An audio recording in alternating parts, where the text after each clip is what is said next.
पंजाब से बिहार तक, 10वीं से 11वीं तक हम आपके साथ हैं।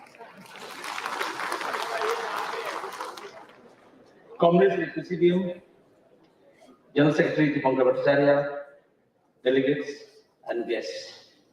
On behalf of the Central Committee of the Communist Party of India, Marxist, I extend warm greetings to all the delegates attending the 11th Congress of the CPIML Liberation. Your Congress is being held at a critical juncture in India's political history.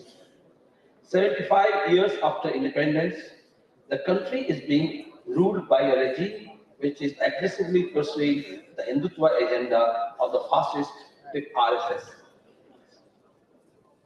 The nearly 9 years of the Modi government have also been seen the pursuit of the pernicious neoliberal policy, the promotion of Adani-style crony capitalism, and the loot of national resources.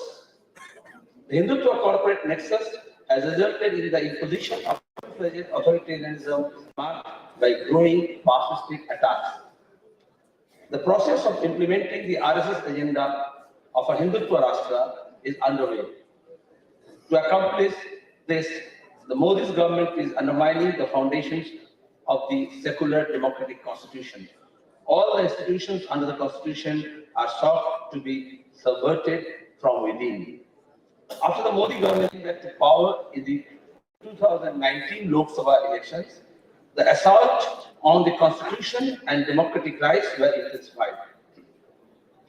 The abrogation of Article 370 and dismantling of the state of Jammu and Kashmir, the passage of the Citizenship Amendment Act, all mark the beginning of an intensified assault on the constitution and the rights of the citizen. The period saw a more naked pursuit of pro-corporate and anti-working class policies. The Modi government has embarked on a large-scale privatization of public sector enterprises and made more concessions to big business.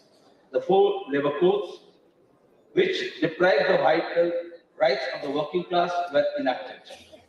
The now aborted 3 farm laws are also designed to help the corporates to penetrate the agriculture sector.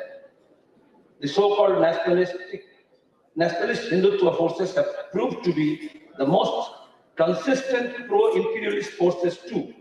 The Modi government has emerged as a strategic and political ally of the United States of America with a Vajay military alliance and becoming a member of the Quad. The result of the pro-corporate, pro-rich economic policies is the steady deterioration in the living condition of the people. After the travails of the COVID pandemic, the people are suffering from high unemployment, continued inflation, and rising prices, the effects of the agrarian crisis. The callous approach of the Modi government is seen by the recent budget proposals, wherein the allocation for the Manrega has been slashed by 33% from the amount spent previously. The Hindutva regime has made ceaseless attacks on minorities, and they are being deprived of the basic rights as citizens, particularly in the BJP-ruled states. And of local laws against conversion, the so-called love jihad and bulldozer politics are used to target Muslims in the BJP-ruled states. Hindutva vigilante groups attack the minority communities, often with the connivance of the administration and the police. Retrograde Manuvadi ideology promotes patriarchal, communal, and casteist practices. Women are subject to increased oppression and sexual attacks. Dalits and Adivasis are also victims of this Hindutva.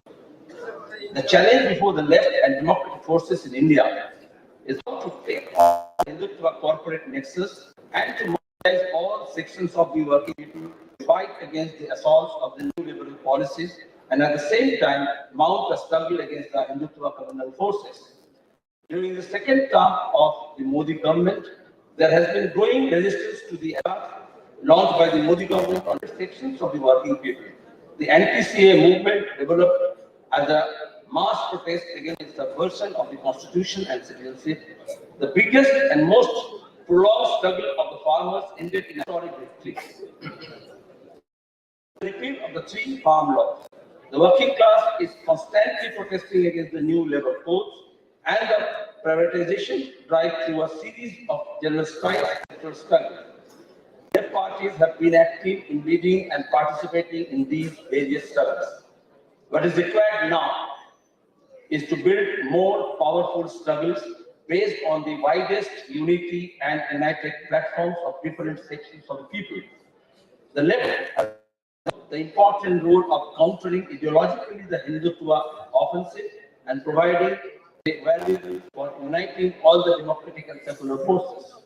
This situation calls for the strengthening of the left. A strengthened and united left is essential for an effective fight against the Hindutva offensive. Building the unity of all the democratic and secular forces will pave the way for a successful fight to defeat and isolate the BJP. While doing so, we must be able to present the left and democratic alternative program, which alone represents the real alternative to the ruling classes.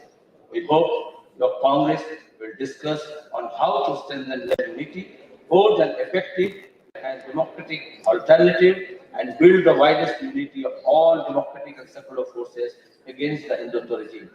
We wish the Congress all success in your endeavors and once again convey our warm fraternal greetings. Comrade, मैं अपनी बातों को विराम देने से संत बहादुर सिंह की इस पंक्तियों के साथ आपका अभिवादन करता हूँ। ये सलामी दोस्तों को है मगर मुट्ठी तंती है दुश्मन की। लाल सलाम।